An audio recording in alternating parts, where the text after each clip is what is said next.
All right, so this is going to be our full field, we call it 6-line passing drill. We're going to be focusing on a few purpose and objectives in this drill.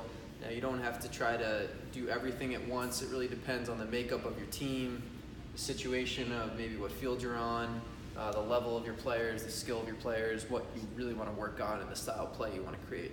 I think for us, we're always trying to teach our players to play faster, and we want to be able to successfully throw long lead passes to one another, catch and throw, while pushing the ball up the field, and just be able to advance the ball as quickly as possible so that we can create transition opportunities.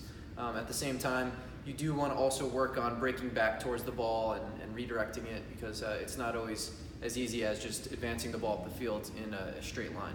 So the way this drill works, you start obviously with 6 lines, and your 6 lines are going to be at goal line extended all the way out to either side. These players right here are going to be in the front of your line. And then you have 2 lines kind of towards like the men's midfield line. Those are your players in the front. And then the same thing on the opposite side. Ideally, you want goalies right inside each of the creases. You can also have those be injured players or coaches. And the balls are always going to start in the goal. So goalies, feel free to dig a ball out if you're the next to toss one in. So, the drill starts on both sides at the same time. If you have some younger players and you're not as skilled, just start on one side. And this player here in the front at goal line is going to break out of field kind of on a 45. And I think in the girls' game, we like to teach the over-the-shoulder pass. So in this case, this player would have a stick in their right hand. I think that's good because all you have to do is really catch, turn your front or your top hand, and you're ready to advance the ball up the field if you have to.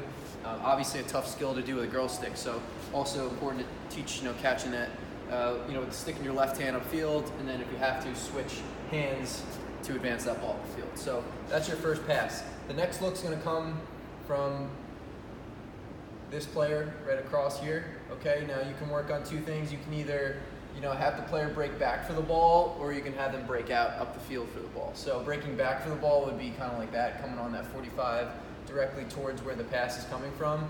Or you can have them break upfield on a 45 and then have your player execute a lead pass. Probably better for 8th grade and up, unless you have a really, pretty skilled younger team. You can do that as well. So here, breaking back for the ball, stick should probably be in their left hand so they can quickly C-cut, turn upfield, and then throw the next line. And then here you can have the 2 variations. You can have this player either break upfield with the stick in their right hand, switch back to their left to advance the ball, or catch it over the shoulder lefty. So a couple variations that you can do there. So once this player now has the ball, the next player to receive the pass is going to be here. This player should be moving towards the ball kind of in an arcing motion. And ideally that player should be catching that ball with the stick in their right hand so they can quickly advance the ball to the goal.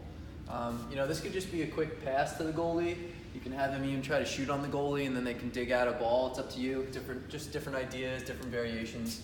And then at this point, your goalie, just like down here, clearing the ball looking left, they're going to do the same thing. This player is going to break on a 45, right? A couple variations. They can either catch it righty over the shoulder or catch it lefty and switch back to their right hand. All right, this player here, you have options as a coach to break back for the ball or break out for the ball on that 45. All right, so this player would be catching the ball and then advancing up the field with the stick in their left hand, okay? With this player kind of arcing towards the ball, catching, and then throwing it to the goalie, okay? So that's your 6-line passing drill. Again, as you get better, you can have up to 3 balls, sometimes even 4 balls going in the drill. If a ball is missed by the players, all right, ideally don't have them chase the ball all the way to the sideline. Have your players backing them up, maybe extra balls in the lines, but the biggest thing is having these goalies be the one to initiate the drill, so they're working on their outlet passes. Because again, in this drill, you're not just working on lead passes / advancing the ball up the field, you're also working on your goalie outlet passes, you're working on pushing the ball up the field in transition, you're working on breaking out as well as breaking to or back to the ball, different catching variations over the shoulder or opening up, catching with the stick in your upfield hand, and then concentrating. So that last piece is pretty important because this drill can get a little sloppy if your players are not concentrating and not being precise with where they throw the ball and not breaking out their stick, showing them where they want that ball to go. So a couple things you can do as a coach is set a timer. Let's say 2 minutes are on the clock. As a team, All right, you can't get more than, let's say, 20 drops. If you do, you can send them to the end line and make them run a little bit. That's a good way to get players to concentrate a little bit more and let them to be a little bit sharper with their throws and with their catches. So 6-line passing drill.